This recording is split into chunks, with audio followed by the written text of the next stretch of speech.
Turn, if you would, in your Bible to John chapter 9. We're going to pick up right where we left off last week. John chapter number 9. We're looking at, let's see here.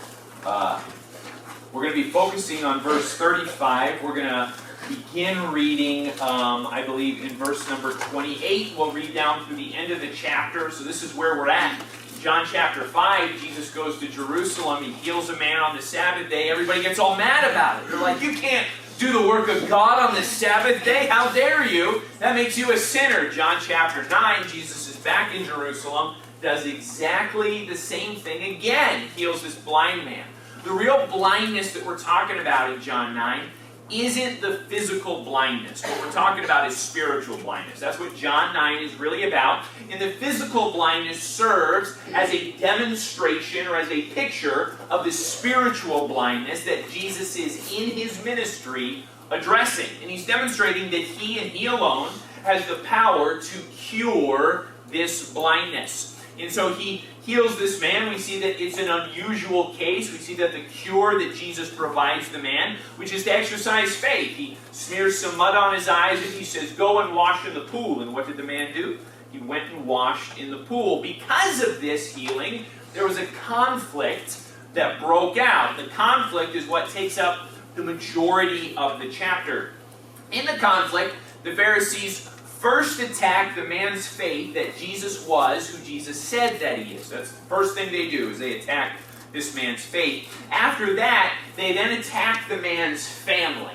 They said, well, we're not making a lot of progress with him, so let's attack his family. And then finally, they got really down to the root of what the problem was, and they attacked the man's friend, that was Jesus. So they started attacking Jesus. That's what they wanted to do the entire time. That's really what it was all about. And they sort of close their arguments against Jesus by saying to the man this sentence: give God the glory. Okay, I mean, that sounds good.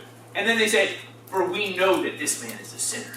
And they were talking about Jesus. They said, give God the glory. We know that this man is a sinner. They said, you're healed.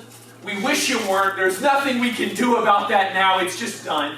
And so since it's done, what we're going to do is we're going to try and direct who gets the credit. We want to make sure that Jesus doesn't get the credit because he's a sinner. We want to make sure that God gets the credit. So you give God the glory. And this man then begins to lay out the logical reason that Jesus is not a sinner.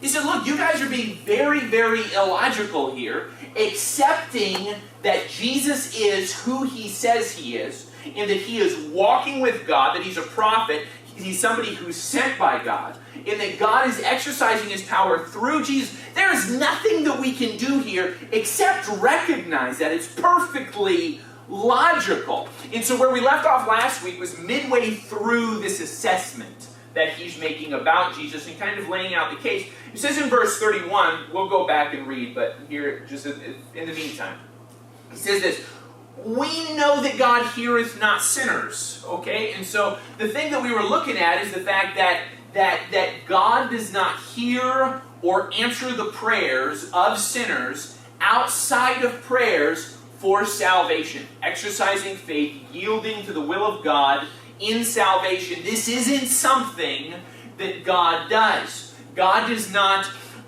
demonstrate and bestow his goodness to the lost by hearing and answering their prayers as a manner of drawing them to himself. Alright? Let me say that again.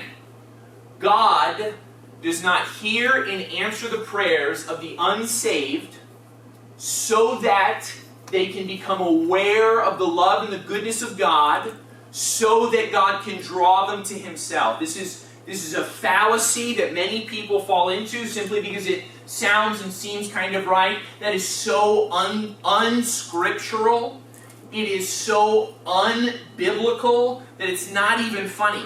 Let me tell you something, all right? If you are unsaved, you are dead in your trespasses and sins. You're spiritually dead, and spiritual communion with God is impossible. All right? The wrath of God abides on you. You are the enemy of God. You know not the love of God. If you are unsaved, there is